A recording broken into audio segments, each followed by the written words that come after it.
Welcome everyone to the very first podcast of DysfunctionElle. Yes, this is the DysfunctionElle podcast now. Now here's the thing. I'm gonna explain, I promise. Um, I've been away for quite some time. Now, in the beginning of the year, I did my how am I doing video because I was not doing good. During that time, I had just lost my best friend. They're not dead. They just decided I decided not to be friends with them anymore. And they were a member of this podcast. Now, I'm not going to go into it. Don't want to talk about it just because it's just not something to talk about. It just doesn't matter. But what I will say is after that, I lost another best friend. Now, this best friend I thought I was going to end up with. I thought we were going to be together forever. However, didn't turn out that way. Yay me. Dodged a bullet. No, I'm playing. I'm absolutely kidding just because I'm still supported by their mother. Their mother has always been very sweet to me and very kind. I love their family, and I would never want to I would never want to disrespect her like that. I know she does watch some of my content. Hello, thank you for supporting me and still caring about me. But I'm not gonna go into that too much. But what I will say is, I know I haven't been here for a little while. I know that I kind of took a very long break, and that was not part of the original plan. Can I just say that now? It was definitely not part of the original plan. No, the original plan was that I was gonna jump right back into DLS, make it better than ever, shove it in their face. No, I'm playing. I was gonna jump back into DLS, do what I gotta do, and do what I love. However, I sat in front of the mic. I was like this. And I started trying to talk. I was like, and in my mind, it was nobody's going to want to hear you. Nobody's going to want to listen. Nobody's going to care. It's a stupid fucking podcast. And then I heard in the back of my mind, like, you're boring. You're lame. Nobody cares about you. They only cared about them. So a lot of insecurity there. A lot of jealousy came up, and I would say there was like some jealousy within the friendship too, not where I was like mad jealous and I hated them. It was more of like Nay, for instance. I love Nay. She's very close friend of mine. Love her. My sister / wifey. I know it's weird, but we started as wives. But with Nay, for instance, she would post a lot of makeup stuff, and she would get a lot of views and a lot of likes and comments, and you're so gorgeous, you're so beautiful, and slay queen and all that. And I was so happy for her, because I would tell her, just talk to them, be like, get ready with me, bitches, oh, look at what I got today from this makeup person, or I would tell her just sit in front of the camera and talk to them while you're getting ready. Get ready with me. I'll edit it. I'll do from the beginning. I was like, I'll edit it if you want me to. I think I edited, I want to say 2 or 3 in total for her before she kind of was like, I can do it. I don't need you. Bye. So I would be proud of her, and I would be like, oh my God, yay. And at times I'm a very controlling person by nature, because my mother is a very controlling person, and I was not allowed to control anything in my life. So now that I have things I can't control, I want to be in control of everything, and I'm working on it, and I've apologized to them multiple times. But I feel like at times with that, I don't think they understood, because I never told them. How come you don't understand me? I'm thinking it all the time. No, but what do you mean you can't read my mind? I would overcompensate with my work for DLS, because I wasn't getting the views. I wasn't getting the likes. Nobody was really commenting on my videos. So I felt very insecure. I felt very unworthy of even being on the podcast. We had so many beautiful queens on this podcast before. And even though some of us ended off on really bad terms, I still thought I still always think that they're beautiful, not maybe in soul completely, but like in look and like in personality sometimes, not the entire friendship, but like sometimes. But I would look at them and think like, "Oh my god, like you guys are everything and I'm nothing. Like why am I even on this podcast?" And I would never tell them because it was like they're not going to like, not that they wouldn't care because they're not that kind of people, but like they just wouldn't understand, you know? And I felt bad because I think they just saw it as like, oh, Giselle wants to take over, Giselle wants to do everything. And that wasn't necessarily what I was trying to do. I was just genuinely trying to do the most because I wasn't getting anything. Like nobody was liking my videos like that. You know, they would get like more than 25 likes on a video and I would get not even one sometimes. And I was embarrassed. I was like, oh, well, nobody really cares about me. Nobody really wants to watch what I want to do. They want to watch what Nate wants to do or what the other one wants to do. So I must not be interesting. So if I'm not interesting, I have to do everything behind the scenes because then that's where I can help out. That's where I can lend a hand. I digress. But yeah, I got my heart broken. No, I'm playing. I got my heart broken and it sucks, bro. Like, what the fuck is that? Who created that shit? Don't get me wrong. I've got my heart broken before. And I've been through a lot of grievances before. Is that how you say that word? Is that how you use that word? I would say yes. I've been through a lot in my life. And, you know, this friend, like I said, I'm not going to put out all of our business, but we did live together.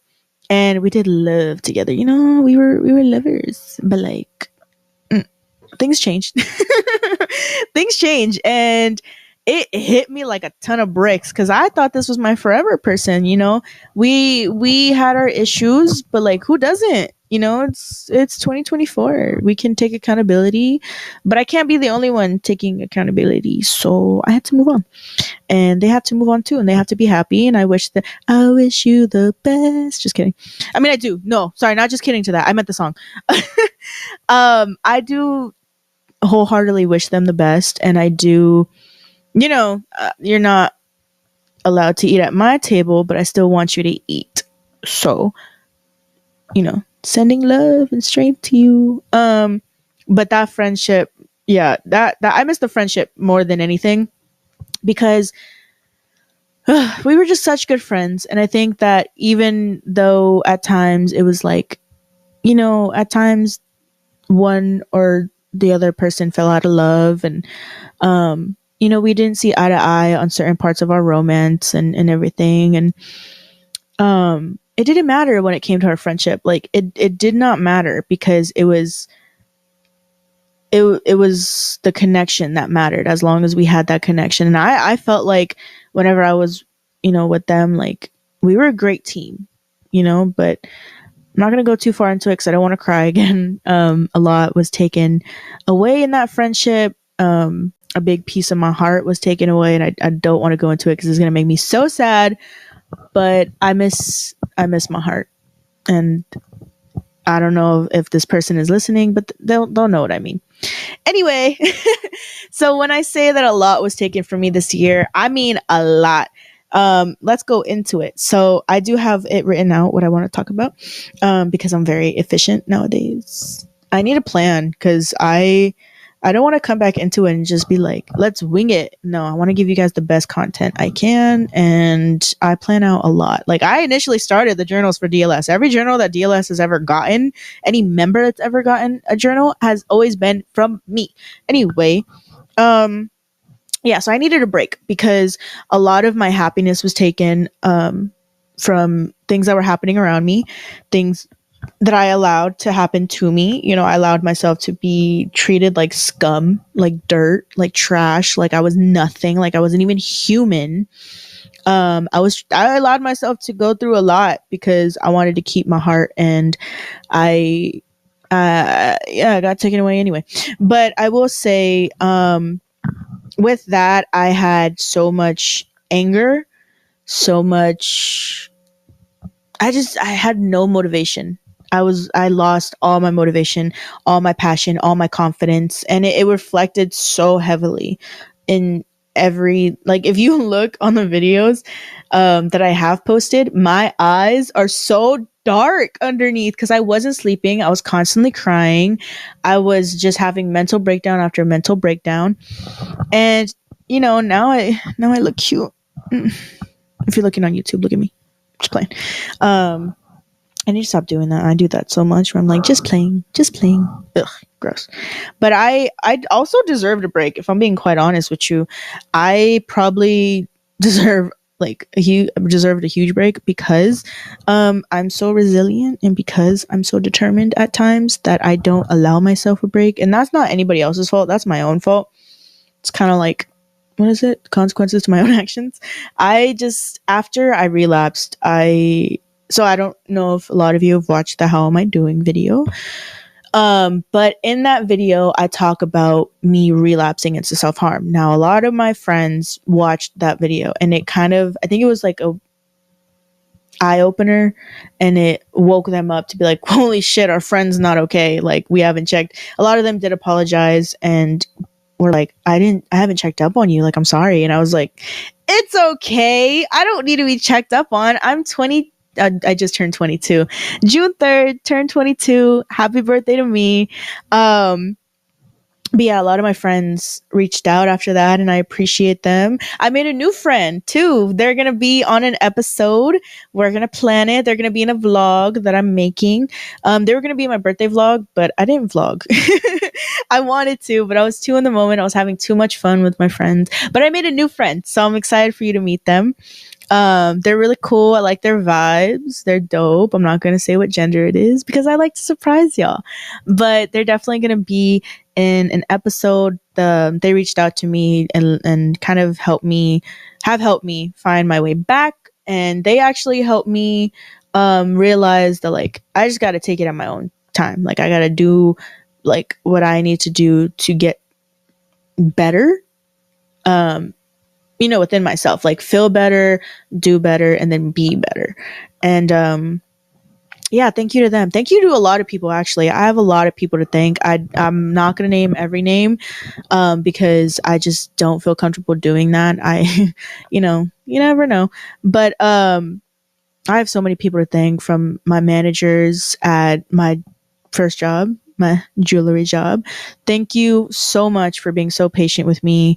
And thank you for giving me the hours you give me. And thank you for letting me know that I'm your go-to girl, because I feel so honored with that. Like they have let me know that I've grown as a person, grown as a saleswoman, and grown to where they feel they can depend on me and all that good stuff. Thank you to being my shoulder to lean on and to express myself to. So with what happened with getting my heart broken, oftentimes something would happen when I was in public, and at times you cannot contain the sadness and the tears, and a lot of that time I was in public. Thank you to so many people. Thank you to my friends at one of my favorite food places where I work. You know who you are. Love you. One of them specifically helped me move this couch that I'm sitting on. And another one specifically helped me get my kitchen table. They helped me rent a U-Haul. And they had their mans drive the U-Haul. I appreciate you both. You both were very patient, and I thank you so much. And again, thank you to the friend that helped me lift the couch, because this couch was fucking heavy for both of us. Thank you so much to everybody who came to my birthday, and everybody who made me feel so special on my day, and everybody who's given me kind words throughout this time without knowing that I needed them. Or what I noticed, and it's so sad, is I don't like being touched, right? I have a very hard time being touched. That sounds gay. I have a very hard time with physical affection, but I crave it so much. Like, I just want hugs, and I just want to be hugged sometimes, but then I know I'll cry because I need a hug. But at my birthday, you know, everybody was like, "Oh my God, it's your birthday, happy birthday." And they were like giving me a hug. And some of my friends sent me money and I didn't expect that. Like, oh my God, I'm rich. I'm popular. No. Some of my friends gave me amazing gifts just by saying happy birthday and sending me little notes of love. And I felt like I had a little nice hug. My friend, I know I've talked about her on this podcast. I don't think I haven't talked about her on this podcast because it's a new podcast. Just kidding. But no, my friend, I'll call her Kay because that's what her name begins with. She gave me a journal and it's a cute, I wish I had it, but it's in my backpack because I write in it. But it's a new journal to newer things. And it's a Gemini journal because I'm a Gemini. Like, did you know that about me? Yes, you did, because I talked about it a lot. But I am a Gemini. And she gave me a Gemini journal. It's so cute. And it's green. Green is my favorite color. You can't tell by what I'm wearing, but you can tell by my couch because my couch is green. I'm really excited to be back, guys. I cannot explain to you how excited I am. But yeah, no. Okay, so let's get back to what I was saying. So I had a lot of anger, a lot of shame with self-harming. Now, I understand self-harming. I get why people do it. I don't condone it. I'm not like, yay, go ahead. But I'm like, you know, I get it. I just wish I had the words to get my audience to stop, because I know some of my audience does it. I know there's a lot of people out there who struggle with it and they take it day by day and they don't know how to stop. And I wish I could give you the courage to stop, because as soon as I relapsed, I noticed what I was doing and I was like, this is not okay. I'm hurting my beautiful body. Like, I am so beautiful, you know, on the inside and on the out. And I don't deserve to be hurting like this. Like, you know, to be worried about somebody seeing my wrist or, you know, my thighs at times, you know, when I would do it on my thighs and I would have to wear my cheer shorts when I was a teenager. You know, I don't deserve